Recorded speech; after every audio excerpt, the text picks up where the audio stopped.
Okay, this video is called Who is Thomas Jefferson? I just read a bunch of books on the founding fathers, and Thomas Jefferson in particular. I read two specific biographies about him. I thought he was quite interesting. In case you care, I'll tell you, like, how do I read so many books? It's easy. You just have to have a system. I always listen to a book in the car, always a book.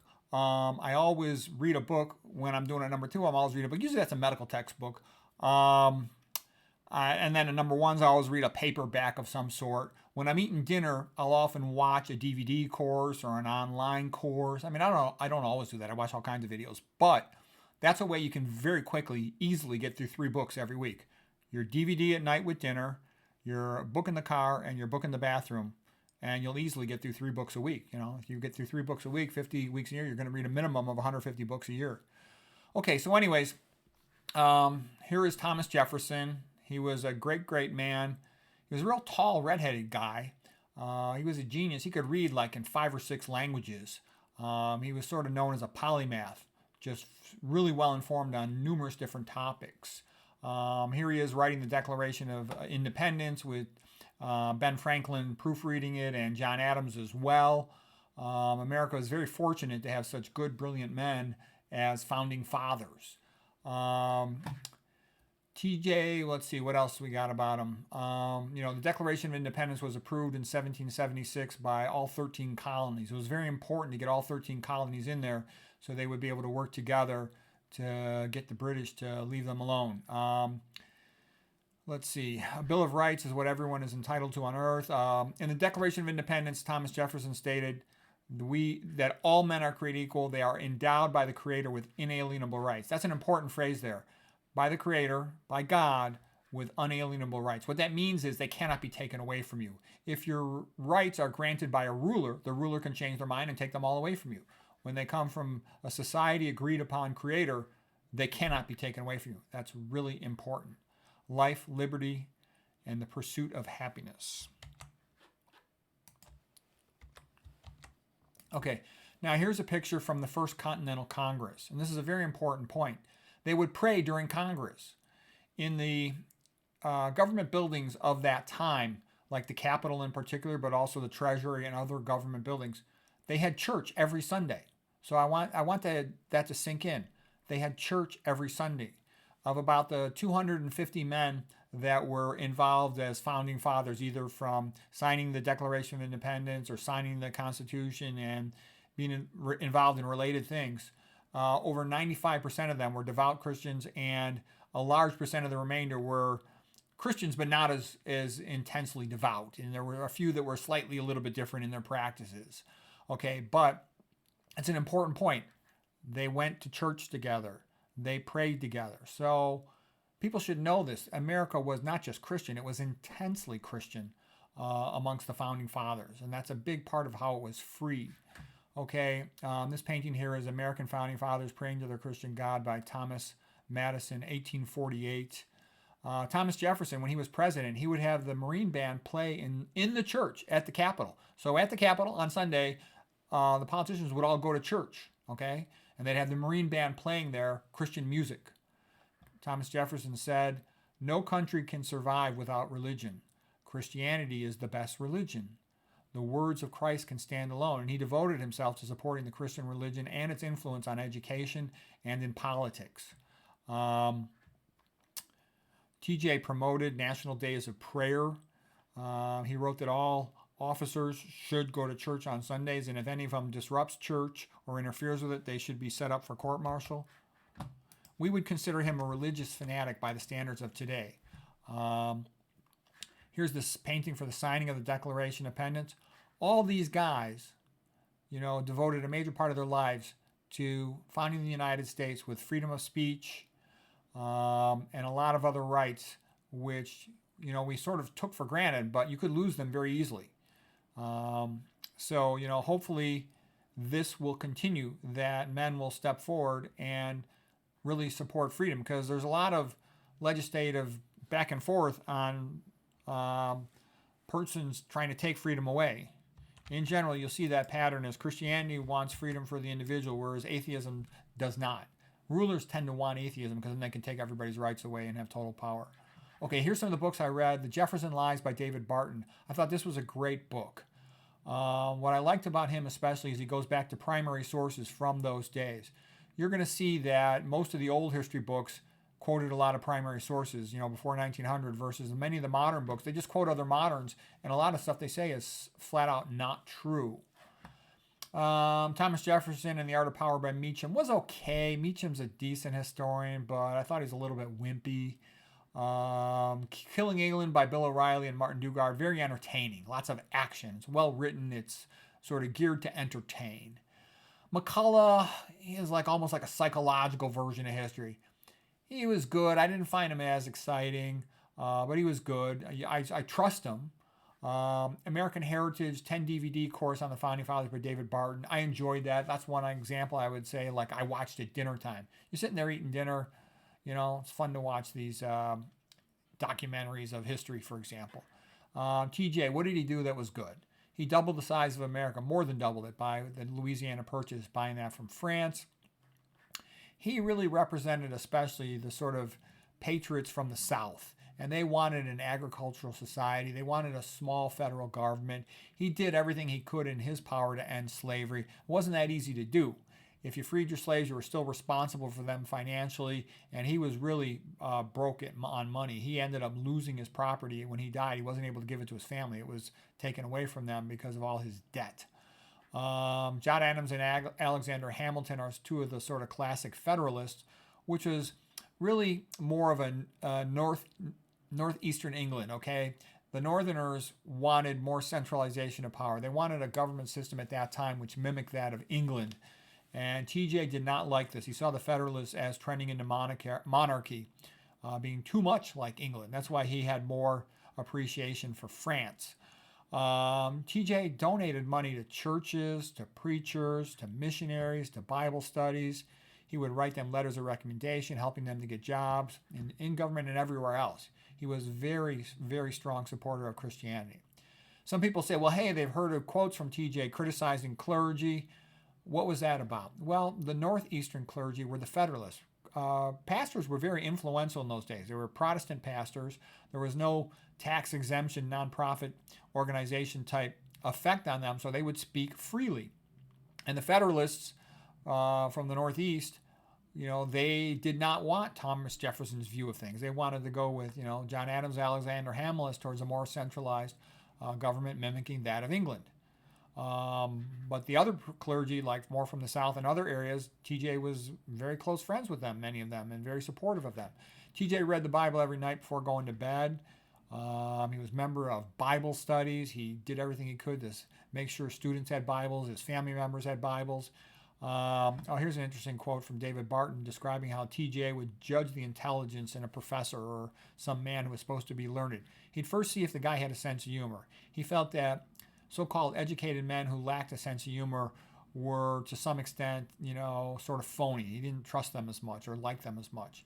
He looked at their integrity. Do they have a reputation of being honest? And some proof of that. What is their so-called science? Are they well-informed? And then are they hardworking? Are they industrious? Okay, that's good. So the unique thing about that was he looked for their sense of humor. And in my experience, that's true too. Usually people with a good heart that are, well-informed and smart, they're kind of nice. They're kind of fun. They want to joke around. They have a pleasant sense of life and openness. And usually the ones who I found to be jerks with secret agendas causing trouble are the ones that lack a sense of humor. They're real prim and proper, and they're usually phonies. They usually don't know that much either. Okay, pastors in those days had lots of influence like we talked about. TJ said the words of Christ unite men. He called that, like a form of universal Christianity. He thought that was a great thing. But he said that many petty pastors put their own spin on things, and those things divide men, into all the separate denominations. TJ, grew up sometimes in complex circumstances where he had to live in other people's houses with his family when they went through times of poverty, and he had a very affable, likable, pleasant personality. He was sort of famous for that, always trying to avoid unnecessary confrontations or arguments. Here's a funny story about TJ. He met a man who did not know him when he was president, and the man criticized the president, TJ, very profusely. TJ found this amusing, and he told the man that he had some contacts at the White House who could get him an invitation to meet the president, TJ. So the man came to the came there and he saw that TJ was actually the president. And he was very embarrassed, but they talked for hours and became friends. So that's kind of a nice, funny story. And that would be characteristic of all these other stories I hear about him. People say, did TJ write a Bible? He never wrote a Bible. He did make a condensed summary of the life and morals of Jesus of Nazareth, which summarized the Jesu Christu quotes from the Bible. And this was actually given to all the senators for 50 years after TJ had made it. He also wanted that to be used to help to teach Christianity to the American Indians of that time. TJ, by the way, yes, he wrote the Declaration of Independence, but he did not write the Constitution or the Bill of Rights. He was in France at that time. So those are two separate things. Okay, a little more on TJ. He loved having intellectual conversations and he loved reading. His father had been very intellectual but died when he was only a teenager. Most of his life, his family was reasonably wealthy, but they did go through some serious poverty at other times. He had a big family, and that's important too. There's a lot of other men in the Jefferson family, and that's going to become relevant with regard to Sally Hemings. As it turns out, the DNA studies did not confirm TJ as the father of Sally Hemings' kids. Now, David Barton goes into all the details of that and comes to the conclusion that there's no proof that TJ had any children with Sally Hemings or even a romance with her, but there's other historians who said they did, but it turns out that when they reanalyzed the DNA data, it was not confirmatory of TJ having been involved with her in that romantic way. Okay, TJ, he loved studying all these foreign languages, and he could read Greek, Latin, Italian, French, Spanish, and English. It was rather amazing. He would compare Bible translations in different languages. He loved, he's a horseman, he did fox hunting. He was actually real knowledgeable in theology, medicine, law, science, natural history. He wrote books about these things. He was known to other people as like a walking encyclopedia. A person would talk to him about science, think he was a scientist, talk to him about natural history, think he was a biologist, talk to him about theology, think he's a preacher, talk to him about philosophy, think he's a philosopher. He was so smart and knowledgeable, this guy. He went to William and Mary College in Williamsburg. He became a lawyer. He was only 33 years old when he wrote the Declaration of Independence. He was truly, the concept we would say of a Renaissance man. He considered laziness a sin. When he was interested in a subject, he would read 15 hours or more in one day. That's how he would wake up early and then read as much as he possibly could through the day. As he got older, he put more emphasis on exercising and walking in the afternoon to stay healthy. And he came to recommend that a man should walk and exercise at least 2 hours a day. And that kept him very fit, and he lived a relatively healthy, long life. The story about his wife is kind of sad. He loved her, super much. And she was kind of sickly. I think she had like diabetes, and she died after only 10 years of marriage. And only two of his kids survived into adulthood. He had 6 children. I think he had a bunch of kids with her. Only 2 survived into adulthood, and one of them died after having a baby. So he had a lot of sadness about his family stuff. He was the second president of the United States. And one of the things I like about him is he was a major promoter of free speech. He was very strong promoter of free speech. Free speech is good for everybody because it promotes freedom for everybody. If people are allowed to discuss a topic, they will tend to work to the truth. That's why you have to have free speech, so you can work to the truth. When free speech is censored, as it so often is, and it's getting worse and worse nowadays, then it's hard to figure out what the truth is. And that makes people more vulnerable to being controlled by an unfair ruler. Now, other things people will talk about with regard to religion in TJ, that he removed Anglicanism, like the English Church of England, had been obligatory in parts of Virginia when he was younger, and he didn't like that. So when he talked about separation of church and state, what he meant was he didn't want a government imposing a single religion on the people. He wanted people to be able to study religion on their own and choose their own denomination. So what he wanted was the church involved in school and in education. He just didn't want the government to insist on a single denomination that everybody had to obey. He was really big on recommending the Bible for all the students and other Christian things for everybody. He was a member of Bible studies. He encouraged all his family and all the students at the University of Virginia to read the Bible. He repeatedly, said that Christianity was the best religion. Before he founded the University of Virginia, all the other colleges were unidenominational. This was, for one sect only of Christianity. He made University of Virginia open to all Christian denominations. It especially initially was Episcopalian like him, but it welcomed all the Christian denominations. And another example of his support, he required students to take courses on the Bible.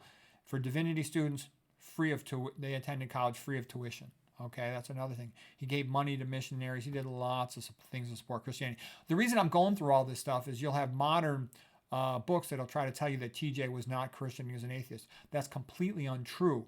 And what persons are trying to do when they write that sort of stuff is they're trying to hide the Christian history of the United States from the people, because persons who want to take freedom away from people will promote this atheistic, Darwinistic worldview, which says humans are not created in the image of God and have no intrinsic right, and the founding fathers didn't think or care about these things. That is completely untrue. They were intensely Christian. And if you study them, study the David Barton American Heritage DVDs, you'll be amazed at how Christian. We would consider them by modern standards to be a bunch of religious fanatics of Christianity. That's how Christian they were. One learns, here's a quote from McCullough, one learns the role models from history. One needs to study the men of the time to get the context of history. That's a David McCullough quote. He's a good historian. He's not as good as Barton, though. Barton's better. So anyways, I thought that was interesting studying Thomas Jefferson, and the more I studied him, the more I liked him.